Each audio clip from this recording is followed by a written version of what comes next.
বাঙুরে VIP road সংলগ্ন service road বেহাল, মেরামতের দাবিতে অভিনব পন্থায় বিক্ষোভ দেখালো বিজেপিরা। রাস্তার গর্তে কলাগাছ পুঁতে স্থানীয় বিধায়ক ও দমকল মন্ত্রী সুজিত বসুর বিরুদ্ধে অভিযোগ তোলেন তারা। পরিস্থিতি নিয়ন্ত্রণে ঘটনাস্থলে উপস্থিত ছিল লেক টাউন থানার পুলিশ।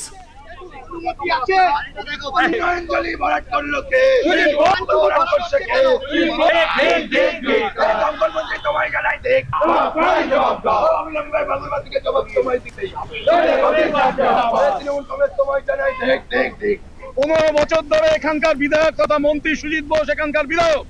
আমাদের সাউথ দমদম পৌরসভা, বিধাননগর কর্পোরেশন, আমরা 15 বছর তৃণমূল সরকার রয়েছে। অথচ আপনারা দেখুন, বিধাননগর থেকে শুরু করে আমাদের দক্ষিণ দমদমে যে 10টা ওয়ার্ড আছে বিধাননগর বিধানসভায়, সেখানে সমস্ত রাস্তাঘাটের অবস্থা ভয়ানক। রাস্তাঘাট সারাইয়ের দাবিতে আমরা এখানে কলাগাছ পুঁতলাম সারা বাংলার মানুষকে। যে মমতা নিজে কলা দেখিয়েছে, তাই আমরা কলাগাছ পুঁতে আমরা এই প্রতিবাদ করলাম।